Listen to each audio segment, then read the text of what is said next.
प्रधानमंत्री नरेंद्र मोदी बृहस्पतिवार को 18वें आसियान भारत सम्मेलन को वीडियो लिंक के जरिए संबोधित करेंगे। इस दौरान दोनों पक्षों के बीच सामरिक साझेदारी की समीक्षा होगी। साथ ही कोरोना के बाद आर्थिक सुधारों के चलते व्यापार और निवेश के क्षेत्र में हुई प्रगति पर चर्चा होगी। 18वें आसियान भारत शिखर सम्मेलन कोरोना महामारी, अंतर्राष्ट्रीय विकास, व्यवसायों और अन्य मुद्दों पर केंद्रित होगा। इसके साथ ही सम्मेलन में रणनीतिक साझेदारी की स्थिति की समीक्षा, स्वास्थ्य, व्यापार और वाणिज्य, कनेक्टिविटी और शिक्षा व सांस्कृतिक सहित प्रमुख क्षेत्रों में हुई प्रगति पर चर्चा होगी।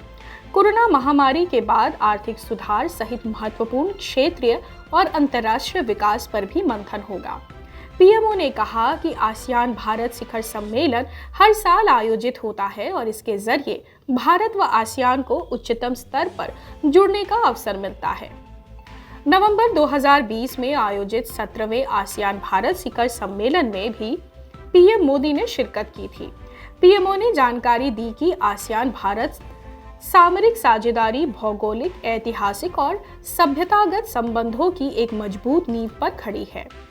आसियान हमारी एक्ट ईस्ट नीति और भारत प्रशांत के हमारे व्यापक दृष्टिकोण के लिए महत्वपूर्ण है। 2022 में आसियान भारत संबंधों के 30 वर्षों को इंगित करेगा।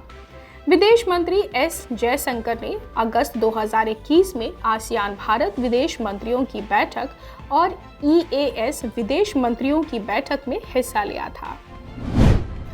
उत्तर प्रदेश शासन ने लखीमपुर खीरी और अमेठी के डीएम सहित 10 आईएएस अधिकारियों के तबादले कर दिए हैं। वहीं कई जिलों के पुलिस अधीक्षक भी बदले गए हैं। प्रशासन ने अपर पुलिस अधीक्षक से पुलिस अधीक्षक बने 9 अफसरों को नई तैनाती दी है। इसके अलावा 29 पीपीएस अफसरों के भी तबादले किए गए हैं। लखीमपुर खीरी की घटना के बाद वहां के जिला अधिकारी अरविंद कुमार चौरसिया को हटाकर प्रतीक्षारत कर दिया गया है। इसके अलावा ललितपुर के डीएम ए दिनेश कुमार व हमीरपुर के जिला अधिकारी ज्ञानेश्वर त्रिपाठी भी हटाकर प्रतीक्षारत कर दिए गए हैं। अमेठी के जिला अधिकारी अरुण कुमार व मैनपुरी के डीएम महेंद्र बहादुर सिंह सरकार की कसौटी पर खड़े उतरे हैं। अरुण को माऊ तो महेंद्र को खीरी का नया डीएम बनाया गया है। पंजाब के पूर्व मुख्यमंत्री कैप्टन अमरिंदर सिंह ने 3 कृषि कानून का समाधान निकालने के प्रयास शुरू कर दिए हैं। गुरुवार को वह कानून के विरोध में चल रहे आंदोलन को समाप्त करने के लिए दिल्ली में केंद्रीय गृह मंत्री अमित शाह से मुलाकात करेंगे। इस दौरान उनके साथ पंजाब के कृषि विशेषज्ञ और कुछ किसान भी मौजूद रहेंगे। कैप्टन ने कहा है कि वह इसका समाधान निकाल सकते हैं। अभी तक किसान नेताओं की केंद्र के साथ 4 अधूरी बैठकें हुई हैं, लेकिन पर्दे के पीछे दोनों के बीच वार्ता चल रही है। चंडीगढ़ में मंगलवार को एक होटल में पत्रकारों से बातचीत करते हुए पूर्व मुख्यमंत्री ने इस बात का खुलासा करते हुए कहा कि किसान आंदोलन के समाधान के लिए कोई पूर्व निर्धारित फॉर्मूला नहीं हो सकता। बातचीत के दौरान कुछ सामने आएगा।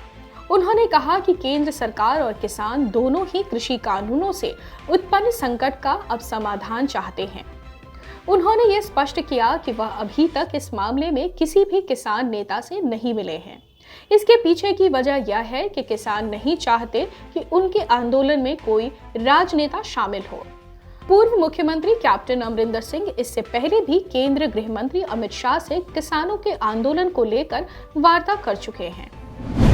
ड्रग्स केस में करीब 3 घंटे की सुनवाई के बाद भी बुधवार को फैसला नहीं हो सका। बॉम्बे हाई कोर्ट ने आर्यन खान की जमानत याचिका पर सुनवाई आज यानी गुरुवार 28 अक्टूबर तक के लिए टाल दी थी। इस मामले में अब तक आर्यन खान, अरबाज मर्चेंट और मुनमुन धमीजा की तरफ से दलीलें रखी जा चुकी हैं। अब आज एनसीबी की तरफ से एएसजी अनिल सिंह जिरह करेंगे। एनसीबी ने बॉम्बे हाई कोर्ट में दिए गए अपने हलफनामे में आर्यन खान का संबंध अंतर्राष्ट्रीय ड्रग्स सिंडिकेट से बताते हुए उसे जमानत दिए जाने का विरोध किया है। कोर्ट में तीनों आरोपियों आर्यन, अरबाज और मुनमुन के वकीलों ने अपने मुवक्किल की गिरफ्तारी को गलत बताया है। वकीलों की दलील थी कि ये मामला ड्रग्स के निजी इस्तेमाल से ज्यादा का नहीं है। केस को बेवजह बड़ा किया जा रहा है। एनसीबी को 41A के तहत नोटिस जारी कर जांच में मदद मांगनी चाहिए थी। कोर्ट में देसाई ने कहा, जब साजिश नहीं थी तो गिरफ्तारी क्यों की गई? बेल नियम है, जबकि जेल अपवाद होना चाहिए। इस केस में उल्टा हो रहा है। जब सजा ही 1 साल है तो कस्टडी की क्या जरूरत है? वहीं एनसीबी के लिए एएसजी अनिल सिंह गुरुवार को दलीलों का जवाब देंगे। कश्मीर घाटी में टारगेट किलिंग के बाद हाइब्रिड आतंकियों और संदिग्धों की पहचान के लिए चेहरे की पहचान करने वाली तकनीक लाने की तैयारी की जा रही है। इसे लेकर श्रीनगर नगर निगम से बात की गई है। इसके लिए फेशियल रिकॉग्निशन टेक्नोलॉजी लाई जाएगी। इससे सीसीटीवी में कैद होने वाले संदिग्धों की पहचान करने में आसानी होगी। उक्त तकनीक के तहत पुलिस के पास एक डाटाबेस होगा जिससे इनकी पहचान की जाएगी। सूत्रों का कहना है कि श्रीनगर से शुरुआत की जाएगी। इसके बाद पुलवामा, शोपियां, कुलगाम आदि में इस तकनीक का इस्तेमाल किया जा सकता है। इस तकनीक के तहत हाई रेजोल्यूशन वाले कैमरे लगाए जाते हैं। एक बायोमेट्रिक सेटअप बनाया जाता है। कैमरों से खींची गई तस्वीर या वीडियो में दिखने वाले शख्स को बायोमेट्रिक सेटअप के जरिए इस्तेमाल किया जाता है। इस सिस्टम में पुलिस अपराधियों, आतंकियों और संदिग्धों की पहचान कर सकती है। संदिग्ध के पकड़े जाने के बाद यदि उस पर शक हुआ तो कैमरे से खींची गई तस्वीर या वीडियो के साथ पकड़े गए संदिग्ध की मैचिंग करवाई जाएगी। इससे पता चल जाएगा कि तस्वीर या कैमरे में दिखने वाला पकड़ा गया शख्स सही है या नहीं। जम्मू कश्मीर पुलिस और श्रीनगर नगर निगम मिलकर इस तकनीक के लिए प्रयास कर रहे हैं। सेंट्रल कश्मीर के डीआईजी सुजीत कुमार का कहना है कि इसे लेकर श्रीनगर नगर निगम से बात की गई है। जल्द ही इस पर काम शुरू करेंगे। वसूली के आरोप में फंसे मुंबई पुलिस के पूर्व कमिश्नर परमबीर सिंह की मुश्किलें बढ़ती जा रही हैं। दरअसल मुंबई क्राइम ब्रांच ने परमबीर सिंह के खिलाफ गैर जमानती वारंट की मांग लेकर कोर्ट का रुख किया है। अब इस मामले पर सुनवाई 29 अक्टूबर को होगी। वहीं अब इस मामले पर जानकारी देते हुए मुंबई क्राइम ब्रांच ने कहा है कि हमने 9 अक्टूबर को वसूली मामले में पूछताछ के लिए परमबीर सिंह को समन भेजा था, पर वो नहीं आए और ना ही किसी तरह का उचित जवाब दिया। इसके बाद ही हमने कोर्ट का रुख किया है। परमबीर के खिलाफ राज्य में कम से कम 5 आपराधिक मामले सामने आने और देश छोड़कर भागने की आशंका के बाद ताजा नोटिस दायर किया गया था। बिल्डर सह होटल व्यवसायी बिमल अग्रवाल की शिकायत पर गोरेगांव थाने में परमबीर सिंह के खिलाफ मामला दर्ज किया गया है। अग्रवाल ने आरोप लगाया था कि परमबीर सिंह रेस्टोरेंट पर छापेमारी में बचने के लिए उनसे 9 लाख रुपए की जबरन वसूली की और उन्हें उनके लिए लगभग 2.92 लाख रुपए के 2 स्मार्टफोन खरीदने के लिए मजबूर किया। शिकायत में आरोप लगाया गया है कि घटना जनवरी 2020 से मार्च 2021 के बीच हुई है।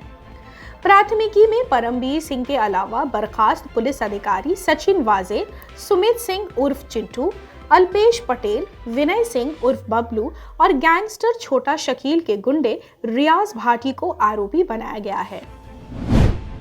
उत्तर प्रदेश की राजधानी लखनऊ के मडियाव इलाके में कल देर रात हुई मुठभेड़ में एसटीएफ ने सुपारी लेकर लोगों की हत्या करने वाले 2 बदमाशों को ढेर कर दिया।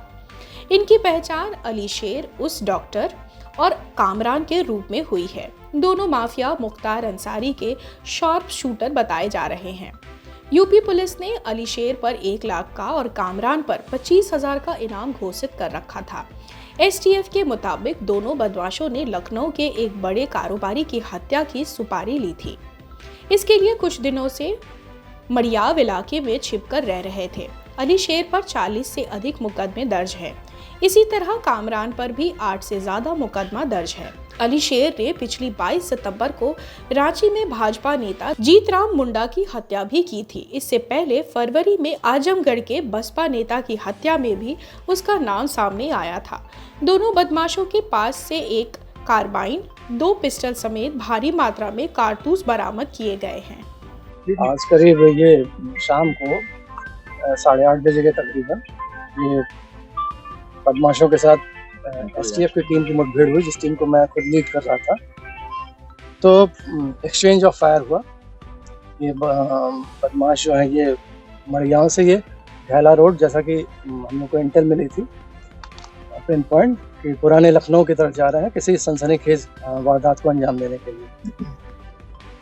तो यहाँ पर उनको इंटरसेप्ट करके, कॉर्डन करके चेक करने की कोशिश की गई, उनको वार्न किया गया, बट उन्होंने फायरिंग शुरू कर दी और ताबड़तोड़ फायरिंग की।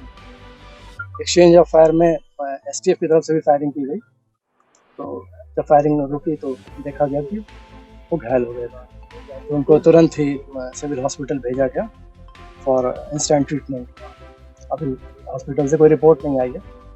अभी तक जो पता चला है कि उसमें एक अली शेर है जिसपे 1 लाख का इनाम है, और ये IS 191 गैंग, मुख्तार अंसारी का जो गैंग है, इसका शार्प शूटर है, प्रोफेशनल किलर है। जितनी हत्याएं इसने यहाँ की हैं, कई हत्याएं इसने अदर स्टेट्स में की हैं। भारत सरकार के नवीनीकरण ऊर्जा मंत्रालय द्वारा सोलर रूफटॉप योजना शुरू की गई है। इस योजना के माध्यम से देश का कोई भी नागरिक फ्री में अपने छत पर सोलर पैनल लगवा सकते हैं और इस योजना के अंतर्गत सोलर पैनल से फ्री बिजली आदि अन्य लाभ प्राप्त कर सकते हैं। सोलर रूफटॉप योजना के अंतर्गत अपनी छतों पर सोलर पैनल लगवाने पर सब्सिडी प्रदान की जाती है। सरकार द्वारा कार्यालय, कारखानों आदि की छतों पर सोलर पैनल लगवाने की सुविधा प्रदान कर रही है। इस योजना का नाम सोलर रूफटॉप योजना है। इस योजना के अंतर्गत कोई भी नागरिक अपनी छत पर फ्री में सोलर पैनल लगवा सकते हैं। 1 किलोवाट का सोलर पैनल लगवाने के लिए 10 वर्ग मीटर स्थान की आवश्यकता पड़ती है। सोलर पैनल का लाभ 25 सालों तक उठाया जा सकता है। इसकी पूर्ण लागत का भुगतान 5 से 6 सालों में पूरा हो जाता है, जिसके बाद 19 से 20 सालों तक इसका मुफ्त लाभ उठाया जा सकता है।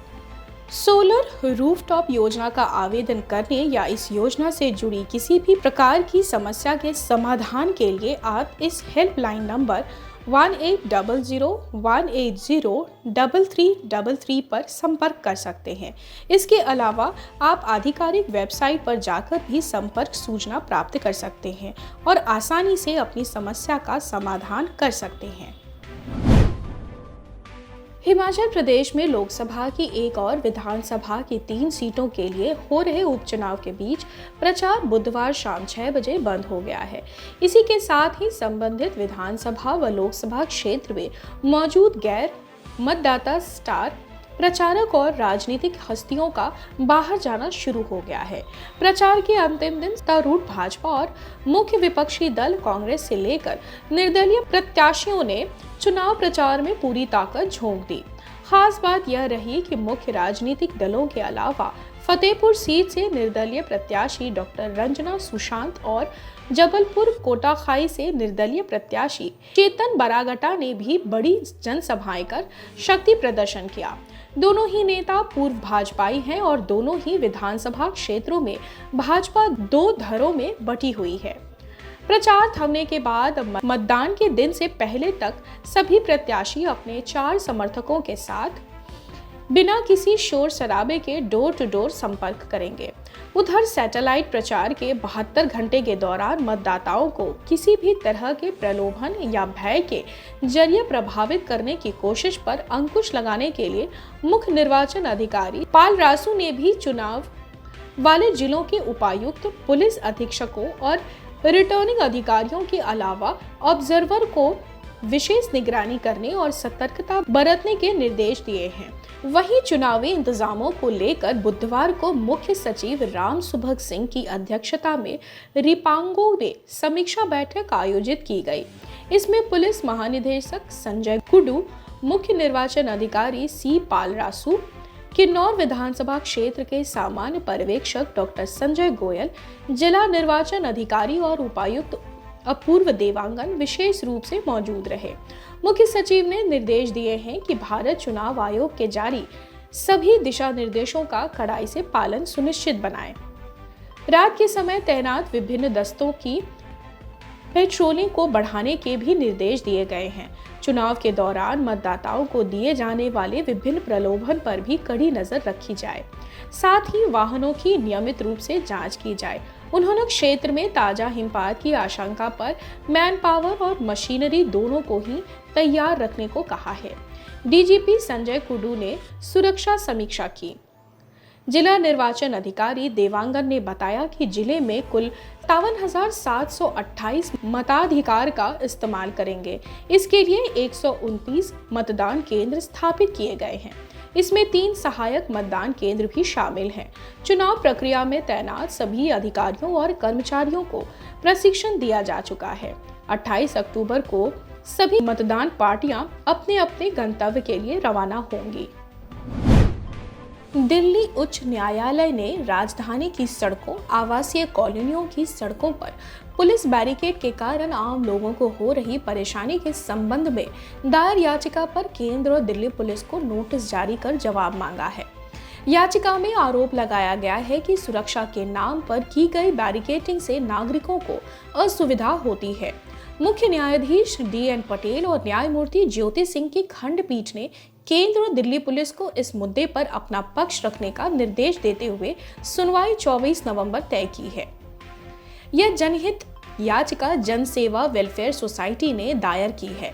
याचिका में कहा गया है कि दिल्ली पुलिस ने तय दिशा निर्देशों का उल्लंघन करते हुए दिल्ली की सड़कों और आवासीय कॉलोनियों में बेपरवाह और अनियमित पुलिस बैरिकेड लगा रखे हैं। याची ने कहा कि शहर में भारी यातायात जाम का एक कारण पुलिस द्वारा सड़कों की अनावश्यक बैरिकेडिंग है। दिल्ली भर में कई सड़कों पर लोहे के बैरिकेड लगाने में अधिकारियों के कुप्रबंधन और अव्यावसायिक रवैये से जनता की सुरक्षा और कल्याण के लिए गंभीर कठिनाई और असुविधा होती है। अधिवक्ता बीरेंद्र बिक्रम और बांके बिहारी के माध्यम से दायर याचिका में कहा गया है कि ऐसे उदाहरण सामने आए हैं जहां सड़कों पर जंजीरों में लगे बैरिकेड लगाने से जानलेवा साबित हुए हैं। सड़कों पर बैरिकेड लगाने को लेकर दिशा निर्देशों का सही तरीके से पालन नहीं किया जा रहा है। याची ने कहा कि संगठन ने कहा है कि उसे कई शिकायतें की हैं और यहां तक कि पुलिस आयुक्त को ज्ञापन भी दिया है, लेकिन कोई कार्रवाई नहीं की गई है। दिशा निर्देशों का पालन करने के निर्देश के अलावा याचिका में सिविल सोसाइटी के सदस्यों सहित क्षेत्रवार समिति गठन करने, मोबाइल पुलिस बैरिकेड लगाने के लिए इलाके का सर्वेक्षण, पर्यवेक्षण और आकलन करने और अपनी रिपोर्ट पाक्षिक रूप से संबंधित पुलिस उपायुक्त को सौंपने की मांग की है।